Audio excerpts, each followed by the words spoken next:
Check. 1, 2, 3. The D. Brief. This is the D brief. Your guide to Detroit. Your guide to Detroit's arts and entertainment scene. This is the D. Brief.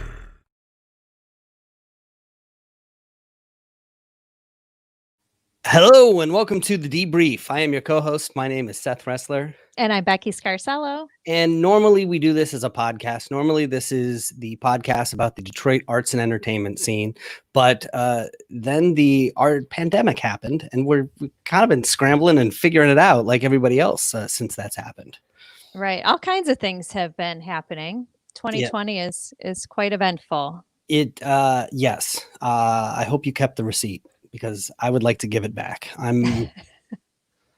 I'm over it. You know what? I think it's the perfect storm, and I'm hoping for a good result. That maybe this was all had to happen. So this is what we're doing now. Instead of the podcast, in fact, we may do this as a podcast as well. We may pull the audio from this and throw this up. So if you're listening to it, and it's because we're doing it on streaming software, I apologize if it's not up to our normal standards of podcast quality audio. Because we're adapting, but we are now doing this as a live stream that you can watch on Facebook as well as on our YouTube channel every Tuesday at 5:00 for the time being until we figure out what's happening. I mean, everybody's starting to open up. Yes. I just got off a Zoom call with work and they're like, we're opening up next week. And I'm like, Are you going to go? No. Yeah. I don't think so. I mean, I don't feel like I need to. And I feel like when I do, I'll go there once or twice, Mm-hmm. I don't know if you saw this. You and I both live near the zoo, the Detroit Zoo, and they have now opened up. Yes. I wanted to hop on there soon and make my reservation. So I don't know if you saw this. Dustin Walsh, who's a writer for Cranes, went and he wrote about his experience there. He went with his 4-year-old kid. And he said, it was kind of depressing.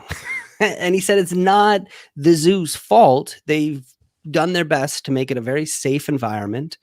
And they're clearly being cautious, and I liked the idea at first of going in there and having the entire zoo to myself.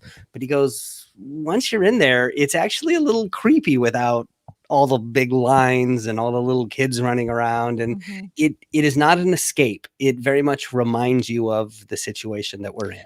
That's exactly where I'm at. I was seeing a few bars opening today and like photos of the inside, a couple that are pretty depressing. The setup looks more like going into a post office or the bank or, something, a convenience store than a social bar. So it's not even about my comfort at going back for safety reasons, but almost like, do I want to go with the adapted environment? Like, is it even going to be fun? No, of course, restaurants are opening up and so it's like, do I want to be there in a mask with only 25% of people? And it just like he was saying, it just feels lonely and kind of strange. And would I rather just I of course want to go and support these businesses? Absolutely. Like, that's not it at all. But do I want to still just like go and get my takeout, say hello, and then bring it back and have it in my backyard with my friends? Yeah. I've been thinking about it. And, one of the things that we started doing with this podcast is I would hear about all these new places or places that I just never been to because I'm not from Detroit. And I would write them down on a popsicle stick and stick them in a jar. And then when we were looking for something to do, we'd pull a popsicle stick out and that's where we'd go. Right. And it became this sort of thing that my girlfriend and I do. And now I'm worried that either A, we'll pull a popsicle stick out and they won't have opened up yet, or worse, they may not even be ever return. open. We're definitely starting to see the listings of things that are closing, Hopcat, for instance, in downtown Royal Oak and other places that might not be able to come back. And then you just couple it with like, there's such a heavy feeling of there's more important things to concentrate on now too. Fighting, continuing the fight for ending systemic racism. And, there's just so many things that we want to come together on as a community. And that's what I'm missing is that community feel. And I'm not sure how to navigate that with what's opening up. And It's going to be weird for a while. yeah. It's going to be weird. All right. Let's bring on our guest for today's episode.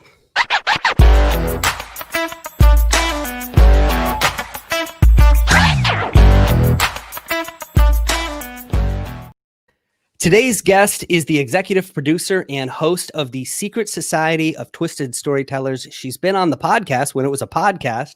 We're so excited to have you back now that it's a live stream. Welcome, Satori Shakoor. Thanks for joining us. Well, thank you. Thank you for having me again. I had a great time. I love your show. So thanks for the invitation, and especially in this moment. Yes, thank you. It is a weird moment.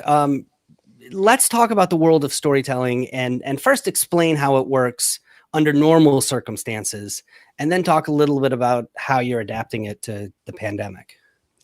Well, the Secret Society of Twisted Storytellers, excuse me, is a curated live storytelling event that we produce once a month at the Wright Museum in the Cultural Center in Detroit, in the midtown of Detroit, where we curate 4 storytellers that tell 10-minute stories on a pre-selected curatorial theme.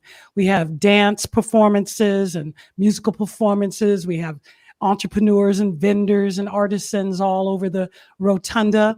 And it's just a big old hug, loud ass community event where people of all races and genders and everything else, creeds and colors, come together to listen to storytelling. And our mission is global: to connect, heal, and transform community through the art and craft of storytelling. So we have we're using storytelling in a very specific and targeted way. We're using it to bring human beings together through storytelling, which storytelling is the most effective delivery system of information and ideas. Human beings process their experience in telling story, organize the often tragic, confusing, we can't process it events through storytelling. And when we share it, we instantly create a community out of our speaking, because then we attract other people who have had the same experience, which is validating. And we attract people who have had the same experience and have benefited from it, grown from it. And there's this path of how to be a great human being if you follow the lessons that have been left with human beings who have come before us. Right. Yeah. So we want to talk about the event that you've got coming up in just a moment. But before we do that, there's something that we always do on this show. We always do it as a podcast, and we're doing it now even as a live stream, which is that we always like to start with a trivia question. I know, Becky, you've got one for us today, right? I do. I thought I'd keep it light. It's really hot today, and it got me thinking about ice cream and treats and something that's uniquely Detroit. So, of course, we have Werner's, our own ginger ale that's over 150 years old. But Seth, do you know about the Boston Cooler? Yeah, I've heard of it. Okay, so it's I've had one. A blended drink, simply Werner's vanilla ice cream blended together. Now the blending is key, so it's not an ice cream float. It's all smoothed up together. So I want to tell you a little bit about the origin and ask you a question about it. So Werner's is, like I said, it's been around over 150 years, invented by James Werner. He was a Detroit pharmacist. And yes. And he went off to fight in the Civil War, actually, and left his barrels full. Didn't know what was going to happen in this aging process. Came back and had this drink, this wonderful ginger ale. So started serving it, took off. So Boston Cooler, we don't know exactly when it started, but in the 1800s, in the late 1800s. However, Werner's didn't copyright the Boston Cooler name until 1967, where they said, it's Boston Cooler. The definition of it is it has Werner's. So my question to you guys is, why is a very Detroit thing called a Boston Cooler? So I'll give you a couple of hints. A, is it because a visitor to Detroit from Boston suggested the combination of ingredients at a soda fountain he was sitting at? Or B, is it named for Boston Boulevard in the historic Boston Edison neighborhood that we have here? C, was it from a New York bartender who just like Boston wanted to call it that? Or D, none of the above? So wait, it's not a Boston cooler unless it has Vernors in it. It has to have Vernors in it. Since that was copyrighted by the Vernors Company in 1967. Got it. So this is like it can only be called champagne if it's from a particular region of France. Region of France, yes. Otherwise, it's Prosecco, it's from Italy, or it's sparkling wine, etc. Yeah. This is obviously not the only Detroit food that takes a name from another place. I mean, Coney Island is also right. And interestingly enough, you can often find Boston coolers on Coney Island menus. Satori, I have no idea. Do you know? Do you? No, I have no idea. Okay. I have no idea. All I know is that used to go to the Big Boy restaurant and order it. Yeah, very popular at Big Boy as well on the menu. So walk through the options again. What are our choices here? Sure. So A, did a visitor from Boston come to Detroit and suggest these two things be put together? Or is it named for Boston Boulevard in the historic Boston Edison neighborhood? Or did a New York bartender come up with the name? Or none of the above? Would there have been a place that sold Vernors in the Boston Edison neighborhood back in the day? Well, I can give you this piece of information that Vernors, his original pharmacy was a couple blocks from Boston Boulevard, as it is today. Okay, well, I would say that because I remember Vernors, the big old Vernors. It was on Woodward Avenue. So, all right, I'm going with that. I'm saying it's named after the Boston, the Boston street. Okay, so you would believe the hype and go with the commonly accepted explanation. However, it is wrong. No, I'm not going with it. I'm guessing and being out front with that. I have no idea. But no, yes.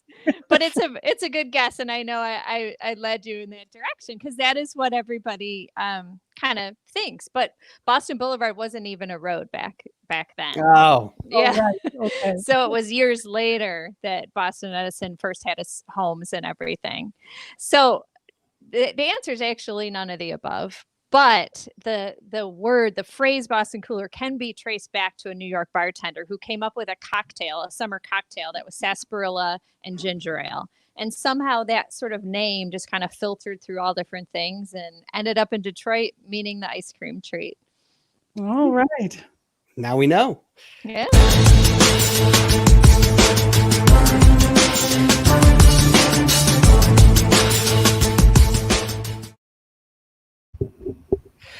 All right, Satori, let's talk about this event that's coming up on Friday, June 19th, because you are doing a storytelling event. This is not happening at the Charles Wright Museum like it normally is. Explain how you're doing it and what's going on. Well, the whole world has had, the COVID. Yeah. And so we had to refund all our tickets for the March show. And I just kind of was going along like this was a vacation. I was getting rest. I was really, luxuriating in, wow, this is like I don't have to go anywhere. There's nowhere to go. Everything is closed. It was a very self-reflective time. And then all these deaths started to occur. Detroit local people, leaders who you start to wonder how Detroit is going to be without them after what's going to happen without their leadership. And then just the grief. Marcia Music wrote this beautiful, like a memory wall of all the people that we lost that I think the LA Times picked up and celebrated. But then people I saw all the stories coming out on Facebook, all the entrepreneurialism, all the people who had like hidden hobbies and hidden passions that started to become what they were doing, selling jewelry, making jewelry, baking, and making hair products. And I thought that those were very interesting stories. And then stories of losing rituals and traditions, and how do we bury people who we've lost that we can't drive by funerals like my husband did. And then people started to text me, I have a story. Do you have time to listen to it? And I'm like, yeah, it's COVID-19. I don't have nothing but time. And plus I'm jonesing for stories. And so people started calling and telling the stories and stories of loneliness, stories of what they're going to do when everything opens back up and what they're going to do about that loneliness. And they're going to, hug family up, and they're going to call people now and heal those rifts. And then people started to get angry and pent up, and, you could feel it. And then the events of the murders of Breonna Taylor and Aubrey, and recently George Flood, and it was an urge in me. I said, we have to continue our mission. We have to find a way to provide a platform for people to tell their stories. Now, this is not live. We're all in the little boxes that you see now. We're socially distant, but the storytelling is still connect, heal, and transform. It reaches through your little computer screen.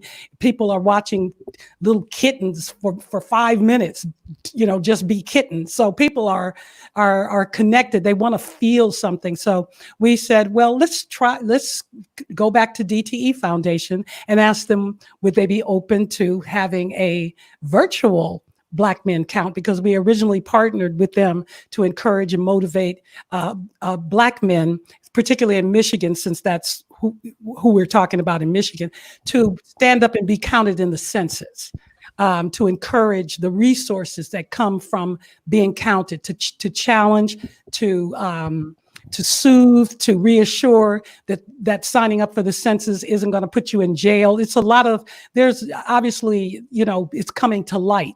COVID is unconcealing and revealing all of the things that the world has not provided its people. We're saying that the things that are there to take care of the people, the citizens, the pants are pulled down. The health systems are whack. The social justice, the criminal justice, it's just plain to see. And we can see that that affects African Americans at a much higher rate. And then you start to look at everything that people are looking at. The data becomes clear. Black men have been silent and have not told their stories. They have been trying to navigate their masculinity, who they are. They have been trying to survive and not get killed. And those stories have been told, and people have witnessed and validated those stories. But in terms of changing laws, in terms of having the world know that Black men, Black people have been murdered and killed and targeted, the whole world knows that now. So now we're open to hearing those stories. So I wanted to, broaden the theme. So I talked with Jacob Walker from DTE Foundation. I said, this is bigger than just the census. It's really now the backdrop, and the people and the world is ready to hear some of the things that impact the health and well-being of African-American men and African-American communities and other communities that aren't part of the economic and criminal justice structures. And so we have a wonderful panel of, we have a storyteller, Maxie Jones, who's going to share a smaller story. This show is like an hour long. And we're trying to still keep that interaction. That you go ahead, baby, you tell that story. all that energy. We're bringing in 100 attendees who can interact with the storytellers and interact, ask questions, and then we are streaming it live through YouTube and Facebook, so that anybody in the world can see it. Well, welcome to the streaming world. You're adapting just like we are. Yes, we are. Yes, and everybody is. American Idol is. Everybody is. So it's really about what people have to say, because people are forgiving of the little hiccups and burps and stuff like that. They really want to tune in to what people have to say. So it's exciting for us, but it's also a little scary, because the little screen or the big screen is a different animal, and it behaves different, because right now the viewer, the listener is God. They can say, I'm gonna go in here and get a drink. Oh, I gotta go to the bathroom. They don't have to, it's not like a theater where everybody's enclosed and the spotlight is on that one thing. You have a lot of distractions, but we're doing the storytelling, and then we're going to bring like these men, this whole group of men who are going to sit and engage in a very dynamic conversation. So it's like having putting different people at the table. We have Eric Thomas, who is the chief storyteller for He's brand new in that role too, because Aaron Yes. Foley was on our podcast quite a number of times, and then moved out to California. Yeah. Tell us a little bit about what he's going to be talking about. Eric, he got that appointment earlier in the year, and then COVID happened. So I saw him on Twitter. I'm chomping at the bit to be on stage, and So I said, well, let me ask Eric, will he be? Because I love Eric's mind, the way he delivers a story, the way he sees and speaks. And then Jacob R. Walker from DTE Foundation is a very generous man. He's an accountant, and he is there to talk about what DTE Foundation, how they support organizations in the community and the philanthropic arm of that, and that the work that they're doing to encourage Black men in the census. And then we have Alante D. Steele, who is a social influencer. He is like a creative and a creative director of his organization, WHLGN. And he's a young guy. So we have and then Maxie Jones. So we have this really great, energetic, dynamic group of men that are willing to open up and share their stories about what it is to be a Black man, what it is to manage yourself as a Black man in a racist culture that targets and already has a bias towards you and sees guns instead of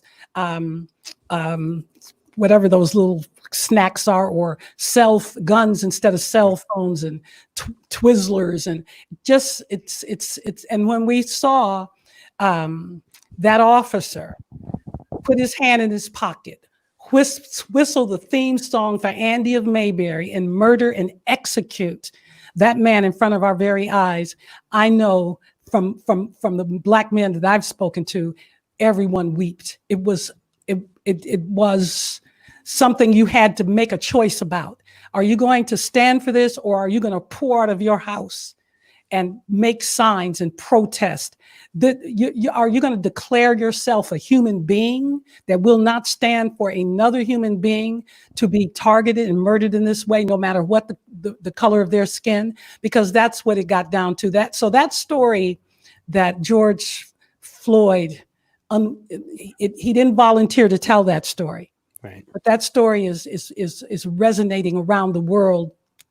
People from other nations and kings from other continents are weighing in and giving the condolences to the family, while we have this other one lone Black woman named Candace Owens who's got 45 million views, speaking racist, uncaring, inhuman kinds of things about George Floyd. Like he wasn't a good person. So, I was just talking to a colleague in Minneapolis earlier today, and she said we've had a lot of problems with the police departments over the years, but we were talking about how this time is starting to feel different. Do you get that sense that there may be bigger changes happening this time around as a result of this than there have been in the past?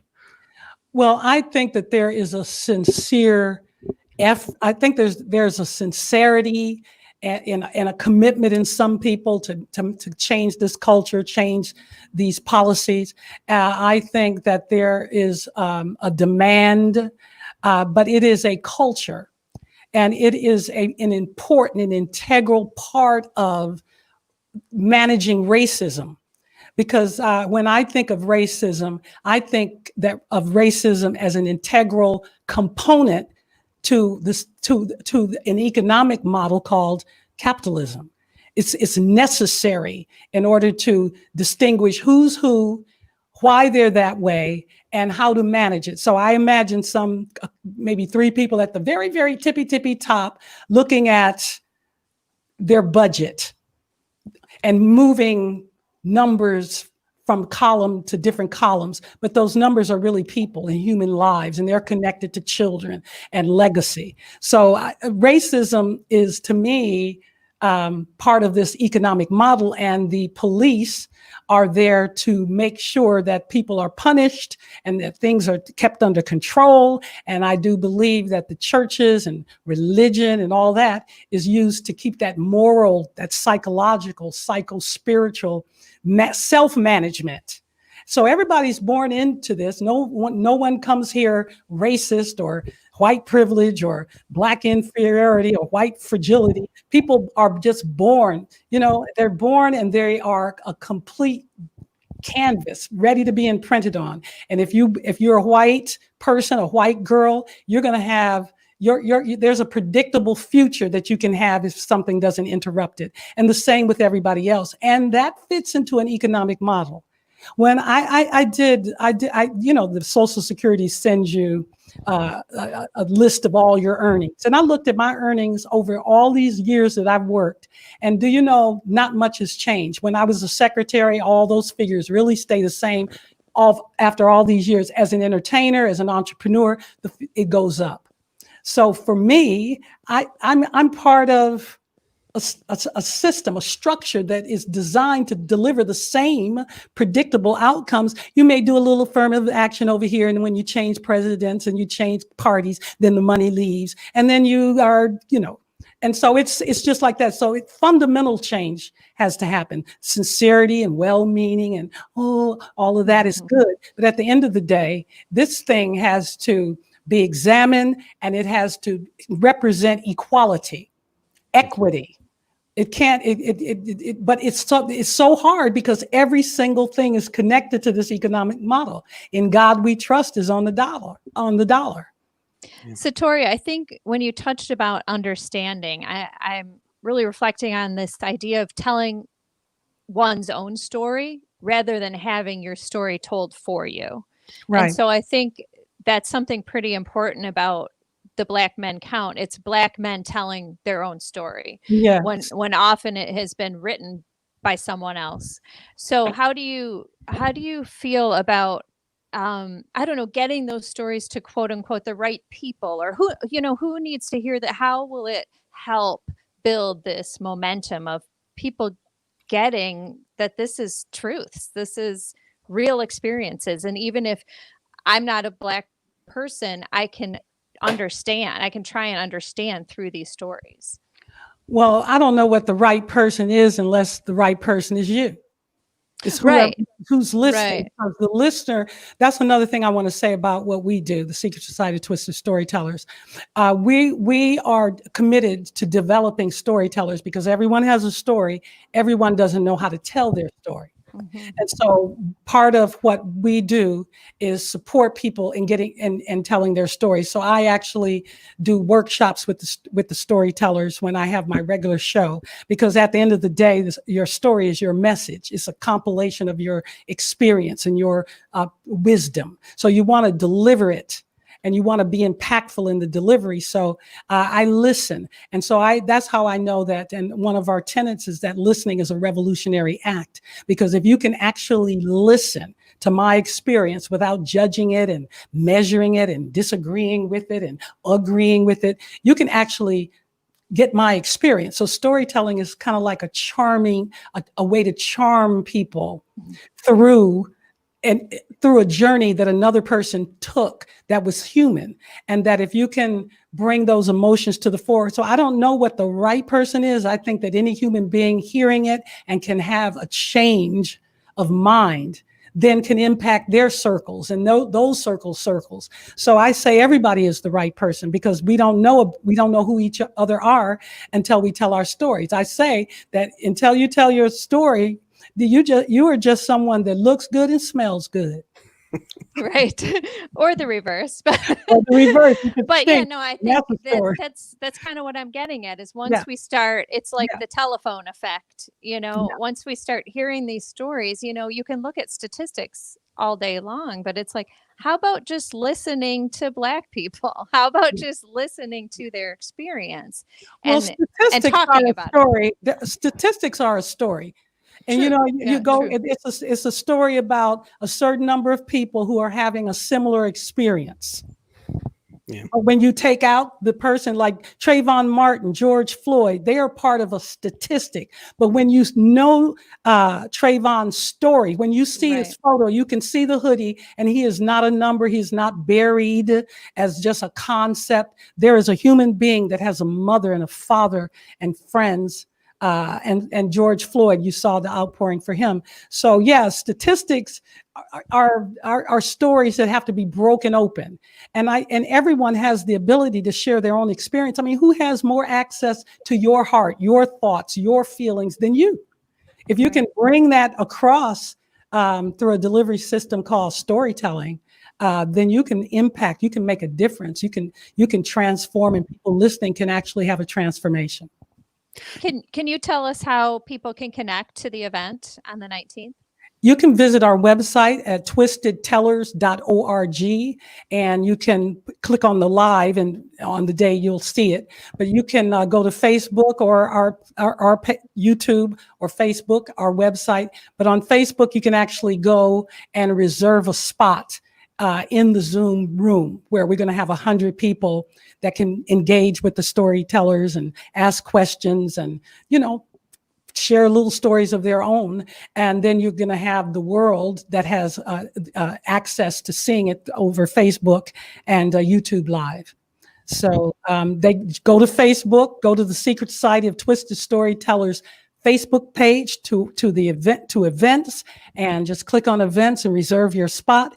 And if not, you can just tune into Facebook Live, go to our website, and it'll take you right to our live or to Facebook or YouTube, and you can see the show.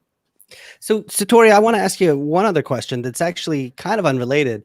I also do a live stream with Mark Sweetman, who you know from stand-up comedy. He's a stand-up comedian from here in the Detroit area. Many times. And we were talking about you the other night, and he told me something I didn't know about you. He told me that you have a connection to George Clinton and P-Funk. Yeah. Tell me a story about that. Yeah. Well,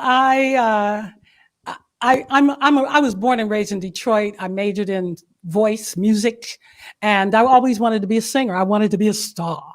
So I moved to New York to record an album. Irene Cara was on the background, Luther Vandross. These were the big top session singers in New York. And we had Angelo Jordan that was the producer. He ran off with the tracks and half of the money. So I was there in New York, and I didn't want to go home because I was in New York. And I'm auditioning for The Wiz and any little thing that came up. And my friend Overton Lloyd, who is a prolific illustrator, did the album covers for George Clinton. He says, George, they're having auditions for a group called The Brides, background singers. You ought to go and audition. And he had come to pick me up in a limo to take me to Madison Square Gardens to see the group, but I was working at Dunkin' Donuts on the 6 to midnight shift, so I missed him.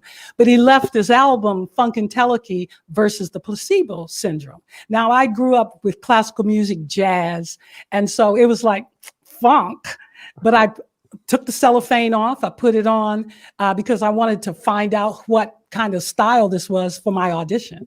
And I was simply blown away. I didn't know at the time I was listening to Bernie Worrell, who was trained classically at Juilliard, or Junie, who was part of the Ohio Players. I think he went to Curtis. And all of these down home, Alabama picking guitar players, and it was amazing. And I would listen to the horns and the complexity and textures of the music, and I was blown away. So I borrowed money, flew back to Detroit, and had a picture and a resume for the funk. Are you kidding me? But that's what Broadway, that's what New York was. And they said they had already hired someone. But Cush, he passed away. He was part of the Horny Horns, played trumpet, was impressed with my demo tape and said, look, I'm going to get you a record deal. And then before I left to go back to New York, I was working at New York Discotheque as a secretary, ordering yellow Rolls Royces and getting pictures of 6 foot tall, blue-eyed blonde waiters because the German guy was gay and that's all they wanted because it was a new restaurant and disco. At any rate, it was very New York. When I got back, she says, look, if one of the singers doesn't work out, let me have your shoe size, dress size, I'll call you. So that Wednesday, she says, we'll send you a ticket if you want to come. And so I walked into my boss's office and I said, yeah, I'm going to now go sing with the biggest black rock band in the world. And I'm in New York, so that probably wasn't new to him. I was a temp, oh, she got a bra. Well, when are you leaving? I said, right now. He goes, you can't leave right now. You have to order that Rolls Royce for me, like the one like Diana Ross. I said, I'm out of here. And I flew back to Detroit, and these 3 aliens, funk aliens, picked me up. One Nation scarf, big old boots, crazy looking, and drove me into the rehearsal. And they opened the door, and it looked like an orchestra of funky looking people from outer space. And it was just a few ladies, there. And I sat down and we started rehearsing. We rehearsed for a week. And the next week I was standing on stage in front of 10,000 people in Pittsburgh, Pennsylvania. And then it was off. I didn't know I was part of a legacy, part of history. And then I think last year, Tales from the Tour Bus, Mike Judge, he did Beavis and Butthead. Anyway, I'm in that. He animated me. So if anybody's listening wants to look on Amazon Prime, Cinemax, you can see that series, Tales from the Funk. And I'm on the bus telling stories about what it was like to be with P-Funk. But I'll never unpack all of it. It was an extraordinary experience. And plus, I'm from a theater background, and P-Funk, as you see, was very theatrical with a big, gigantic ass skull, smoking a joint with big red eyes, spaceship landing.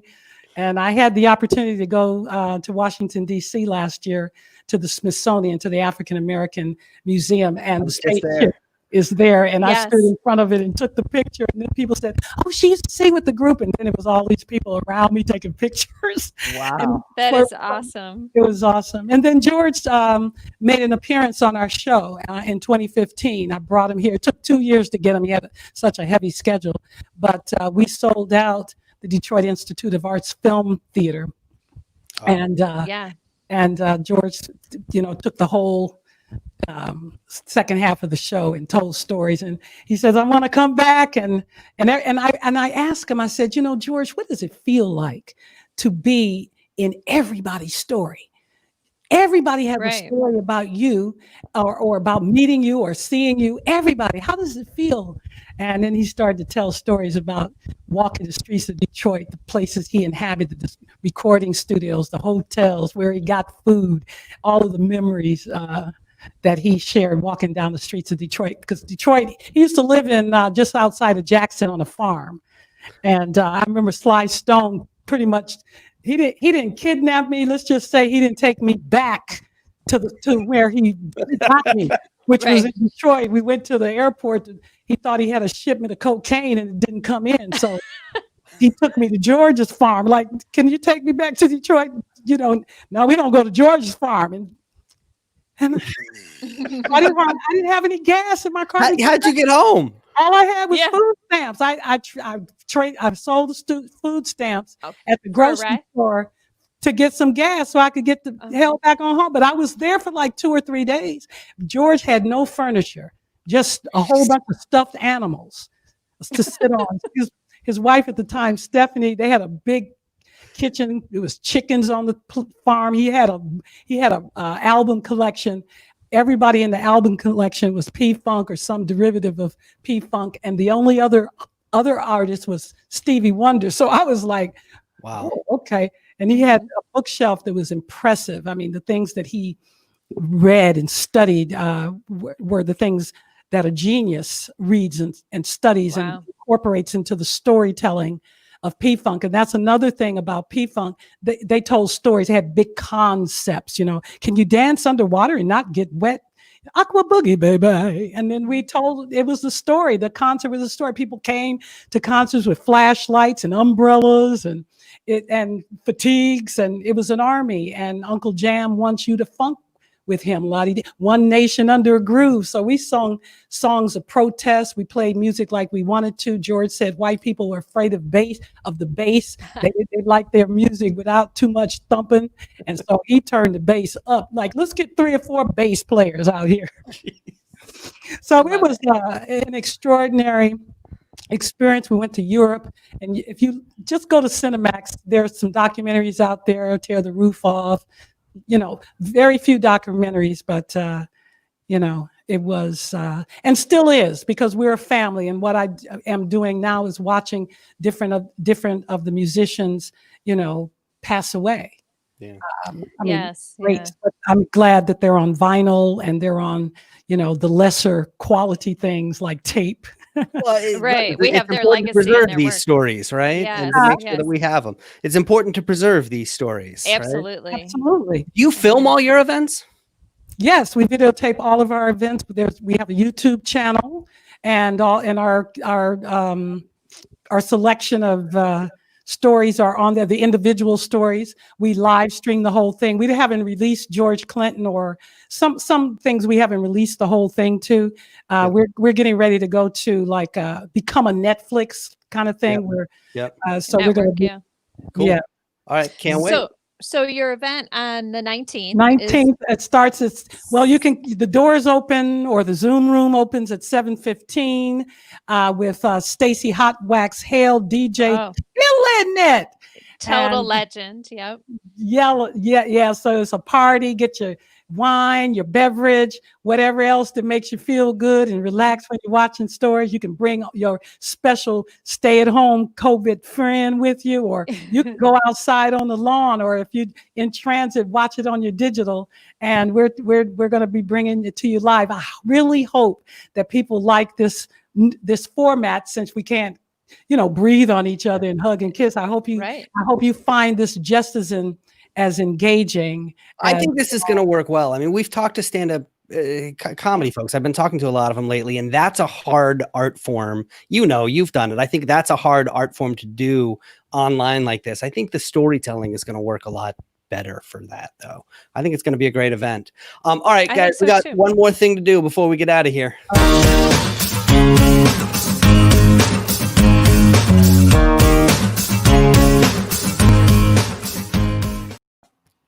So we got to do our shout outs. This is something that we do on every show. We always like to shout out somebody local, some person, some organization that's doing something great. Becky, let's start with you.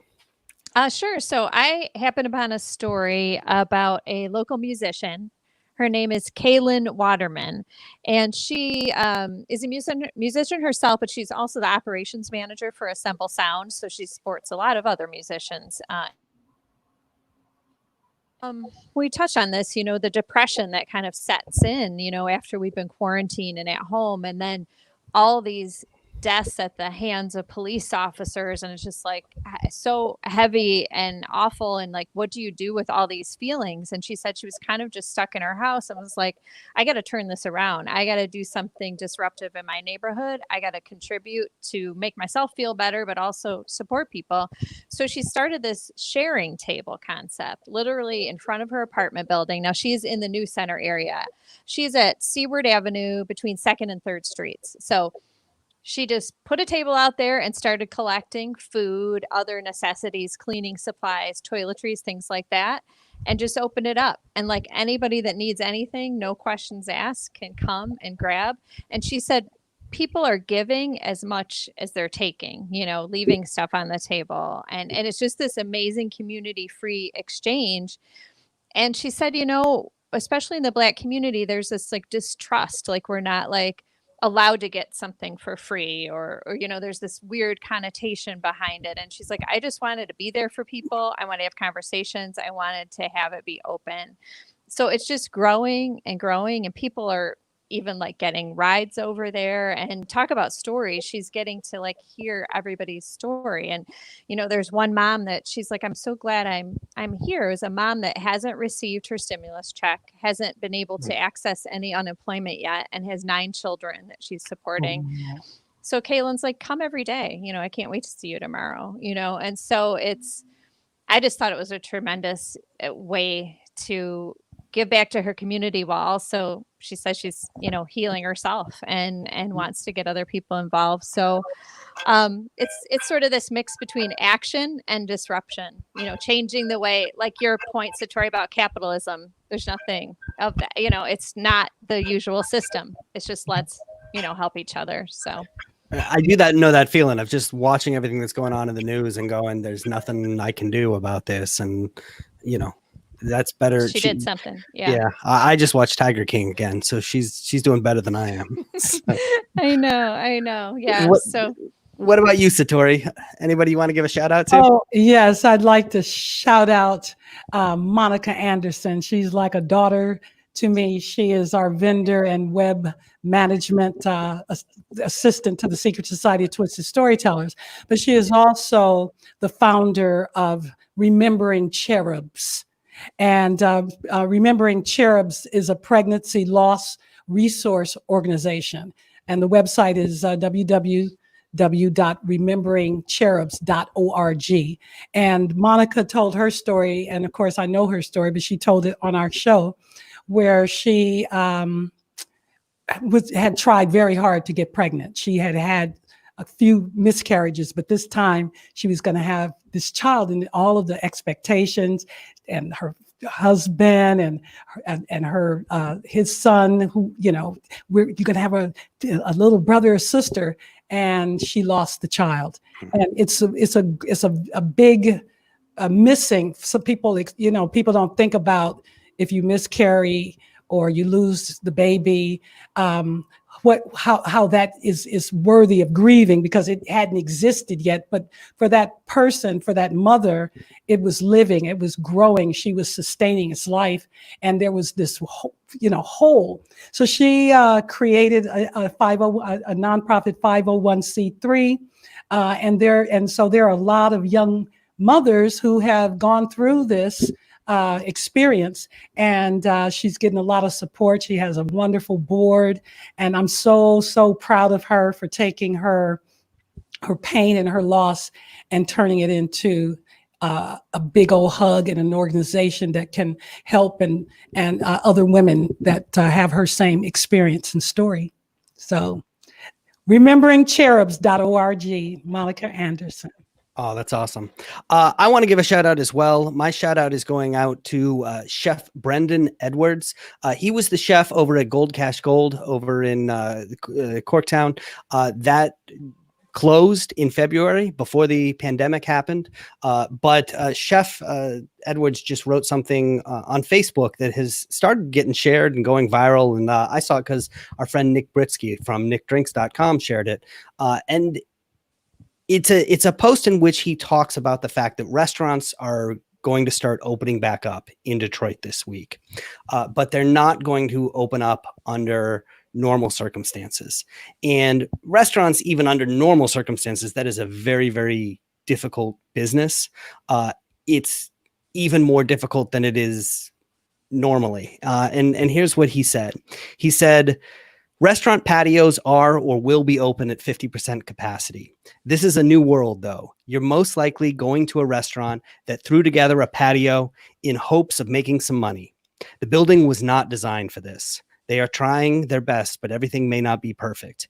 Eating in the streets is fun, but it's going to be hard on the employees. They have to wear a mask and gloves no matter how hot, and go possibly a few hundred feet to go get more water. They're going to be hot, sweaty, and most likely overwhelmed, because these restaurants are not set up for this. Please help your servers in this journey by doing the following. And then he's got about a dozen tips for anybody who is thinking about going out and going to a restaurant. And they're great tips. I mean, you should read this if you're thinking about going to a restaurant. I'll just go through a couple of them. He says, don't run your server. Try your best to ask for everything you need at once. Remember, it's going to be a long walk from the street into the building for more water or anything else. Help out by asking all at once. I mean, this is just one of those things, is please think about that. Be considerate. He says, no mask jokes or your views on them. The server has to wear it. They have no choice. And really, your opinion on them while you're eating is not wearing one means nothing to them. I think these are the kinds of things, because the masks have become so polarizing. But these servers at the restaurants, they don't have a choice. It's just the rules. It's just the rules. It's the rules. Deal with it. You eat, you go, Eat your meal, have some drinks, but please do not sit at a table all night unless you continue to spend money. These restaurants are working with very limited space. They can't afford for you to order 2 side salads and water and sit there for 4 hours. Yes, people do that all the time. Yeah. I mean, it's not a good thing to do under normal circumstances. Please don't do it when these guys are at half capacity. Right. And the last thing to keep in mind, tip. They're going to be sweating, wearing masks, all to make a buck. Please treat them right and leave a decent tip. If you can't afford to tip, you can't afford to go out. Mm-hmm. So, yeah, it's a great list. Find it on Facebook. We've shared it on our Facebook page. But I think the bottom line is if you're going to go out to these restaurants, don't have the expectation that things are going to be normal, that things are going to be the way they usually are. Everybody's trying their best. Just be nice. Be generous, be forgiving. It's a tough situation. None of us have ever done this before. Roll with it. I think is the lesson there. All right. Well, Satori, thank you so much for coming on the show. It's great to see you again. This is going to be a fantastic event. Actually, the last event, Twisted Storytellers event I went to was the Detroit 67 one. Okay. Which was fantastic. Yeah, it's good. Yeah. And I think this one is going to be, super important and super timely given everything that's going on. So Thank you. Again, it is Friday, June 19th. The theme of this event is Black Men Count. And one last time, where can people go if they want to see it? They can go to the Secret Society of Twisted Storytellers Facebook page, where you can reserve your spot for the show. You can go to our website, and on the day of the show, even if you don't get into the Zoom room, you can see the show. It will be streamed live on Facebook and on our YouTube channel, the Secret Society of Twisted Storytellers. All right, but great. People can reserve their spot now, and then also you'll be able to see it later. Like if we can't make that night, it will be saved. So that's really great. Absolutely. We'll share it again too. So Thank you for you doing so that. much for having on the show. Thank you for teaching me the history lesson about Boston Cooler. Now you know. So important. But no, thank you for sharing your story as well. Yes, thank you. That's super cool. Thank you. All right. Until next week, Detroit's moving. Keep up. The D Brief. Your guide to Detroit's arts and entertainment scene.